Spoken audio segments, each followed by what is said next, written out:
Hey, I'm Eric. I'm listening to 100 albums in 100 days. For all the details on what I'm doing and why, check out the video pinned to my profile. Today I listened to 1975's Wish You Were Here from the band Pink Floyd. So I am deeply familiar with two Pink Floyd albums, Dark Side of the Moon and The Wall, just like pretty much everybody else. I can remember the first time I heard Pink Floyd. I heard a friend of mine had the 45 single for Another Brick in the Wall. I was 10 or 11 years old when I heard that. Didn't hear an entire album until I was probably 15 or 16, 15 probably. I had a friend in high school that I met in high school who was really into Pink Floyd, and I found out he was really into smoking pot too. I think those two things kind of went hand in hand. But I think out of those two that I've heard, Dark Side of the Moon is probably my favorite. So I know that this album is considered one of the best rock albums of all time. So that's why I picked this one out to listen to as opposed to any others from Pink Floyd. There's two tracks called Shine On You Crazy Diamond. It's the opening track, which has parts 1 through 5, and it lasts 13 minutes. And it's the final track on the album, and it has parts 6 through 9. It lasts, I think, almost 13 minutes. It's like 12 minutes and change. Out of those two tracks, I think parts 4 and 5 on track 1 are probably my favorites. Just because of David Gilmour's guitar work on those. He's one of my favorite guitar players.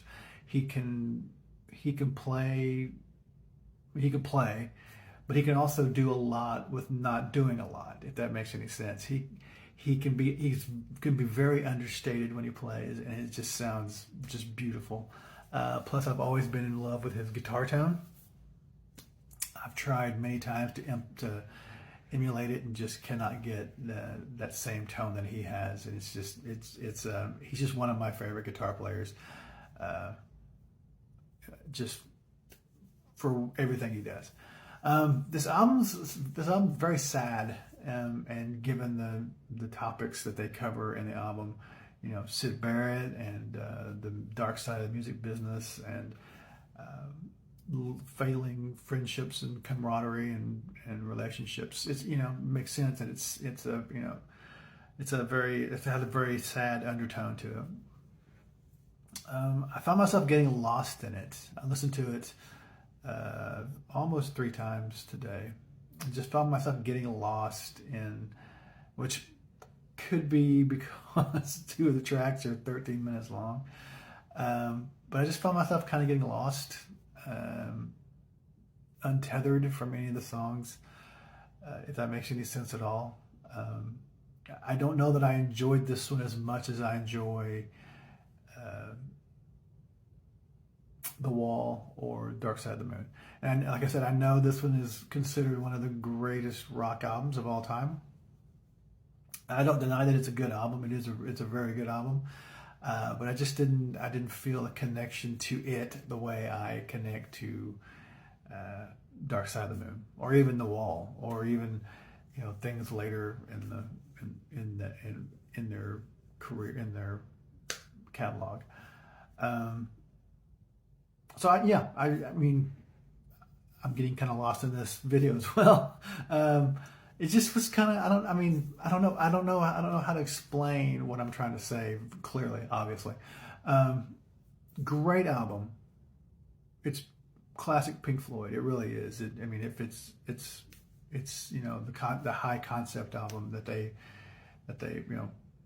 are known for. I just didn't feel as connected to this album as I feel when I listen to the other ones, or even when I listen to one-off songs like Dogs of War or Learning to Fly.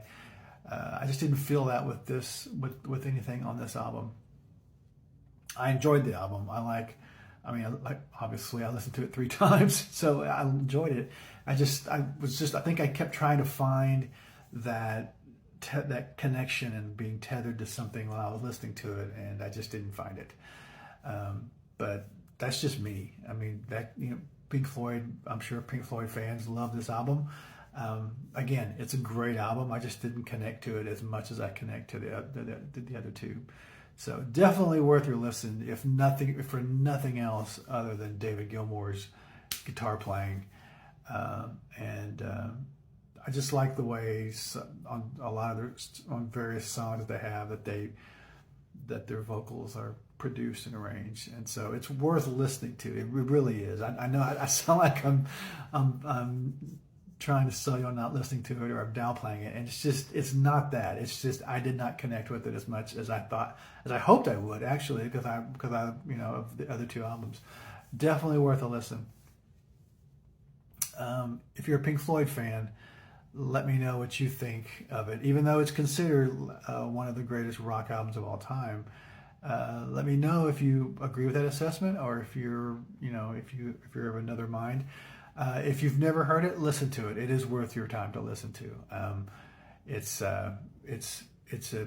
just a typical Pink Floyd album, and that's not a slam. I mean, they're one of the greatest bands in rock history. So if you've never heard it and you do listen to it, let me know what you think.